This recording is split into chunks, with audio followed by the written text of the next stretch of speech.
Welcome to the BrainX channel. In the previous video, we learned how to draw the basic cost graph and identify its important properties. Now we are going to see what happens when we change the values of A and Q. You should know by now that the basic cost graph is y equals cos theta. But in order for us to transform the cost graph, we are going to work with cost graphs in the form of y equals a cos theta plus q, where a changes the vertical size of a graph. For example, y equals 2 cos theta will stretch your graph vertically, and y equals a half cos theta will compress your graph vertically, and then the q will move the graph upwards or downwards. For example, a positive q value will move your graph upwards, and a negative q value will move your graph downwards. And then adding a negative sign in front of the a value will reflect your graph vertically along your x-axis. So let us start with the a value and see how it affects our cost graph. On screen, we currently have the basic cost graph, which is y equals cos theta.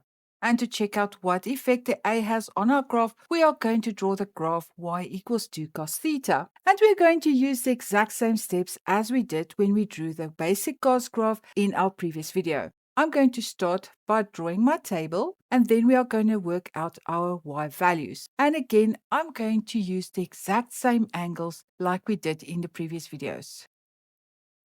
Now that the table is prepared, let's work out the y values on the calculator. So I'm going to start off by pressing 2 cos, and instead of theta, I'm going to press 0 because that is our first angle, and that is equal to 2. So I'm going to write 2 in this space over here. And now let's do 2 cos 90 degrees. I'm just going to replace the 0 with 90, and that is equal to 0. And let's do 2 cos 180 degrees. Again, I'm going to replace the 90 with 180, and that is equal to negative 2. So I'm going to write negative 2. Now I'm going to complete the rest of the table using the exact same steps on the calculator. I've completed this table, and now it's time to plot these points for our graph. So when I stand on 0 degrees, my y value is 2. So I'm going to make a dot over here. Then when I stand on 90 degrees, my y value is 0. So I'm going to make a dot over here. And then when I stand on 180 degrees, my y value is negative 2. And then for 270, we are back at 0. And then when I'm on 360 degrees, my y value is 2 again. And now we are going to connect these dots by drawing it with a curved line. That is very important.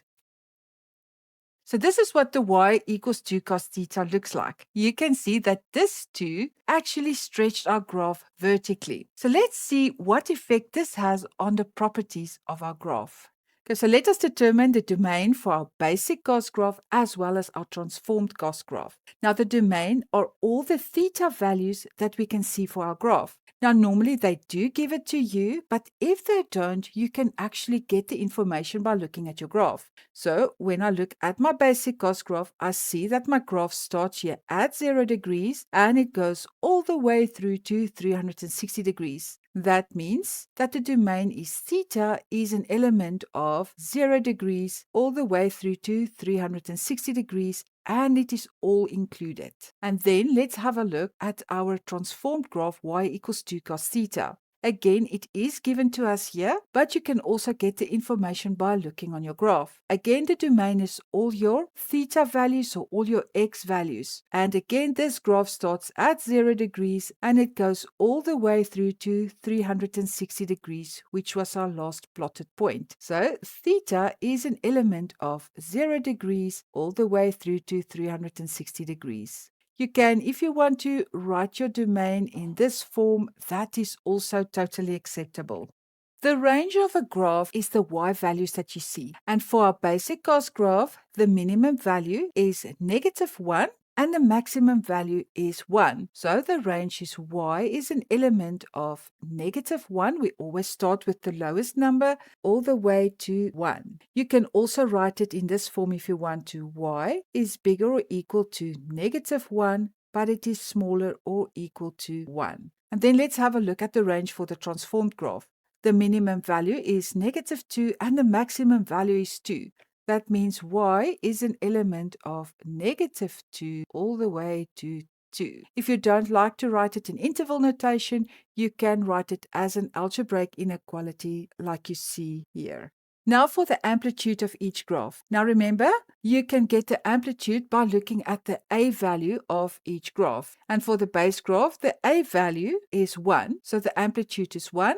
And for the transformed graph, the A value is 2. Therefore, the amplitude is 2. The other way to determine the amplitude is by finding the midline of each graph or the resting position. And then what you do is on your midline, you measure from the midline to the maximum value. This is 1. Or you can do it from the midline to the minimum value, that is 1. And you will see that the amplitude is 1. And you do the same for your transformed graph. Let's also have a look at our period. Now, like I said, the period for grade 10 for a sin and a cos graph is 360 degrees. So I'm going to write 360 degrees for both these graphs. Just a reminder for you, a period is the distance it takes a graph to complete one full cycle until it reaches its original position. So let me quickly show it to you for our transformed graph. Our transformed graph starts here at 0 degrees and 2, then it moves downwards all the way to negative 2, and then it moves upwards again to 360 and 2. It has completed one full cycle. If it is to go on from this point onwards, it will actually just repeat that same pattern all over again. Now we are going to have a look at the effects of Q on a graph. Therefore, we are going to draw the graph y equals cos theta minus 1. Again, let us draw a table and work out all the values so that we can plot it for our graph. Now I'm ready to work out the y values. So let's calculate it on the calculator. I'm going to press cos 0 degrees minus 1. And that is equal to 0. So I'm going to add that to my table. Then we've got cos 90 degrees minus 1, and that is equal to negative 1. And then I'm just going to complete the table using the exact same steps. Now that our table is ready, let's plot the points for our graph.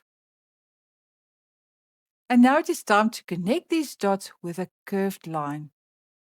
Now, the final thing that we still need to do is to compare the properties of our base graph with our transformed graph. So let's start with the domain. Now, remember the domain is all the theta values that we can see for the graph. And if they don't give it to you, you can find it by looking at the graph. So all the theta values are these values that you see on your x-axis. And it starts here at 0 degrees and it ends at 360 degrees. Therefore, theta is an element of 0 degrees all the way through to 360 degrees. You can, if you want to, write it as an algebraic inequality. Either of these is totally acceptable for your tests. And then let's look at the range, which is all the y values for our graph. So for our transformed graph, the minimum value is negative 2 and the maximum value is 0. Therefore, the range is y is an element of negative 2 all the way through to 0. Can you see that the range for these two graphs actually differs from each other? Now for the amplitude. The amplitude you can find by looking at the A value of your equation. And in this case, the A value is 1. So our amplitude is 1. The other way that you can find it is by finding your midline or your resting position of your graph. Here's the resting position. And then from your midline or your resting position to the maximum value, that is 1.